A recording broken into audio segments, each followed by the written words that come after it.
How the hell is this dude still alive? He is not a dude. You're a dude. This is a man.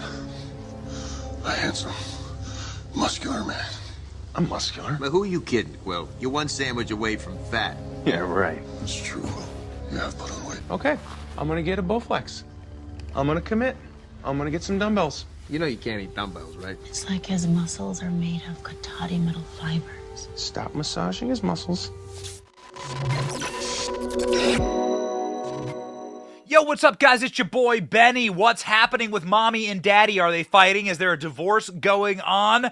Ron DeSantis and Donald Trump fighting once more, and that fight is bursting forth onto the national political stage even before Ron DeSantis announces, and we don't know if he's going to, that he's running for president. Some people tell me he's going to announce. Ron DeSantis and his team have personally told me about a year ago that they weren't going to run against Trump, but people are making different decisions. We'll see.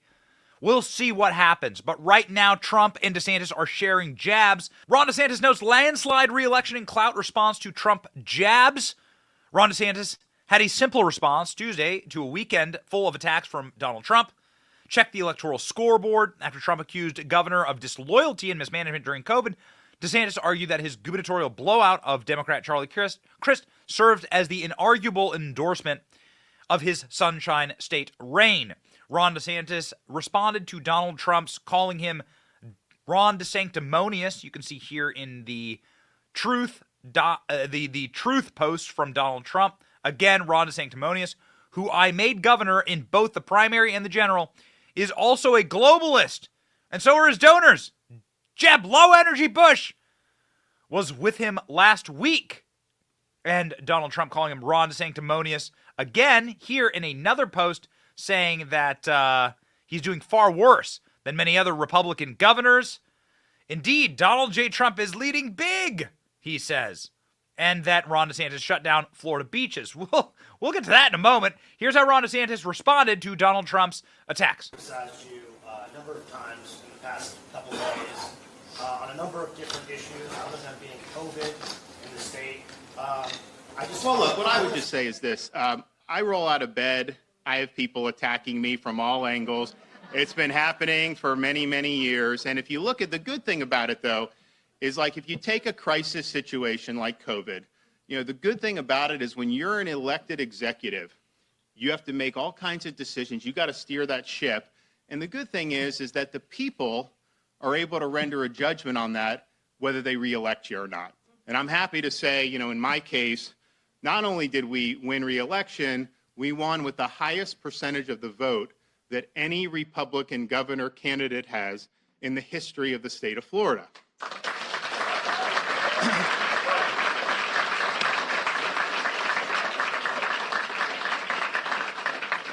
We won by the largest raw vote margin, over 1.5 million votes, than any governor candidate has ever had in Florida history. And in fact, we almost doubled the previous record, which I think was like 780,000 vote margin. And so what I would just say is that verdict has been rendered by the people of the state of Florida. So that was Ron DeSantis' response to a series of attacks from Donald Trump. This was the one that he launched before the midterm election. The Ron DeSanctimonious is going to seemingly be the moniker for 2024. Trump at 71, Ron DeSanctimonious at 10%, Mike Pence at 7. Oh, Mike's doing better than I thought. Okay, so what else did Donald Trump have to say? He's going to have to win to do what he wants to do, but he may run. I do think it would be a great act of disloyalty because I got him in, the former president said in the weekend campaign event. He had no chance. His political life was over. Trump also opened up a new, largely unexpected line of attack of his ascendant rival, accusing DeSantis of attempting to rewrite his management of the pandemic.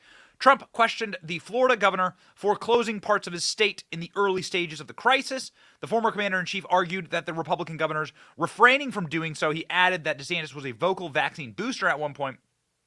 Observers have questioned Trump's tact, noting that DeSantis' less stringent COVID policies helped propel him to national prominence, and as the pandemic spiraled, so on and so forth about Ron DeSantis' COVID policies. Meanwhile, DeSantis announced Tuesday that he will seek to nix funding for diversity, equity, and inclusion at universities in Florida. And so DeSantis continues apace with his non-woke policies here in the state of Florida. Donald Trump was asked about his potential rivals. We now know that Nikki Haley has a announcement date. That date is leaked, February 15th, for her announcement for her run for president. Another former Trump aide, advisor, administration official, she was the UN ambassador, saying that she's going to run against Trump. Here's Trump's response to that.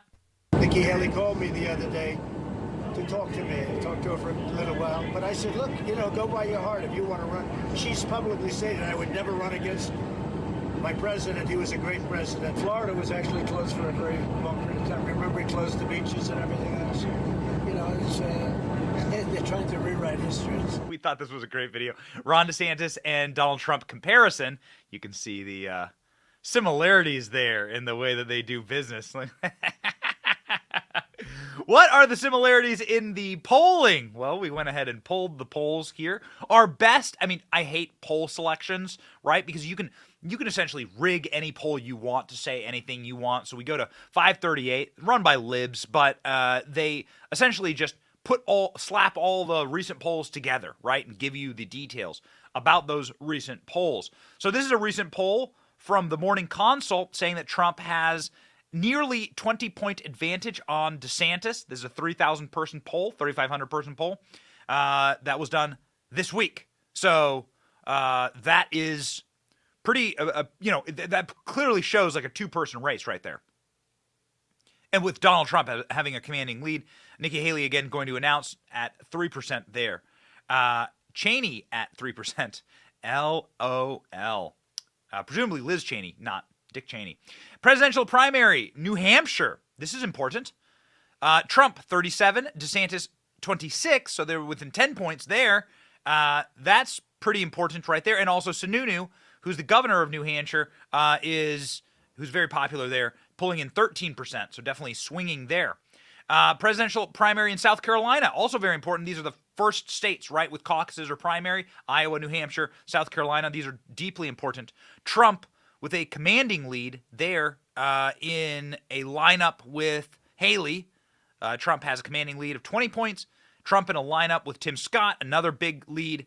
And Trump with a lineup with DeSantis, another big lead there. Trump having a large lead there on DeSantis. 15 points. There you go. Presidential primaries 2024 Morning Consult. Again, we have Trump at 50, DeSantis at 30. Solid 20 points there. Republican primary 2024.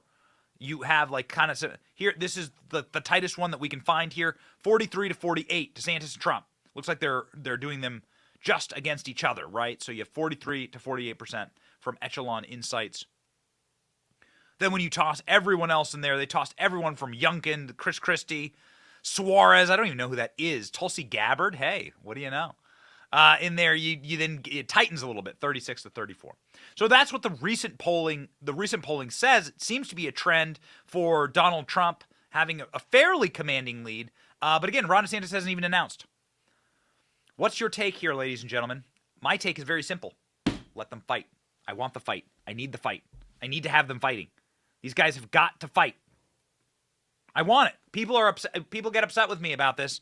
Mommy and Daddy are fighting. I don't care. This is a blood sport. Rules of the jungle. The big lion, the old big lion, is in charge of the pack. And the young lion challenges him, and they fight, and they see who is strongest, and the strongest one wins, and then they lead the pack. It's good. And more importantly, the thing that I don't like is the conversation and the talk as though we live in something that's not a republic, that isn't decided by the caucus voters, right? There is no divine right to rule in this country. You do have to win it. You have to earn it. Donald Trump went and he savaged a field of, I think, 16 different Republicans in 2016, maybe more.